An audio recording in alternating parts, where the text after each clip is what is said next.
Coding అంటే నీకు అంతకుముందు భయం ఉండేనా? సార్ లిటిల్ బిట్ సో అదేమైనా ఓవర్కమ్ అయిందా? ఎస్ సార్, ఓవర్కమ్ అయింది సార్. ఎస్ సార్, అంటే స్టార్టింగ్లో ఎలా చేయాలి కోడింగ్ ఇదంతా చాలా ఇబ్బంది ఉంటుందేమో అంటే ఇటు అలా ఉండే సార్. మా బ్రదర్ కొద్దిగా మోటివేషన్ ఇచ్చారు సార్. దాని తర్వాత ఇక్కడికి వచ్చిన తర్వాత బాగా నేర్చుకున్నాను sir. Very good, okay, happy. Coding అయితే ఈజీ అయింది. చాలా మంది ప్రోగ్రామింగ్ అంటే భయపడుతూ ఉన్న వాళ్ళకి చెప్తున్నాను. ఇప్పుడు మీరు సూపర్ 30 బ్యాచ్లో ఈ క్యాలిబర్లో వచ్చిన ఆఫర్లో ఫస్ట్ వచ్చిన అమ్మాయి పేరు అంజని. అమ్మాయి MBA HR 21 BTech 21 MBA. Next వచ్చిన అమ్మాయి BSc కంప్యూటర్స్ 2025. ఇప్పుడు 23 EC. అంటే ఈ ముగ్గురు ఎవరు కూడా పెద్ద కంప్యూటర్ సైన్స్ టెక్ ఇండస్ట్రీ నుంచి టెక్ బ్యాక్గ్రౌండ్తో రాలేదు.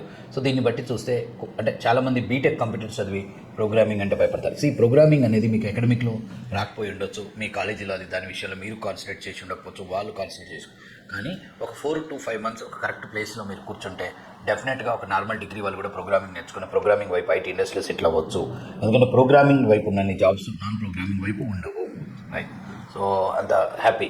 సో రేపు ఇది ఆన్బోర్డ్ ఇది. సో రేపు అంటే 18వ తారీఖు, 18th February ఆన్బోర్డు, ఈరోజు 17th. And congratulations and all the very best. Thank you so much. Yeah, so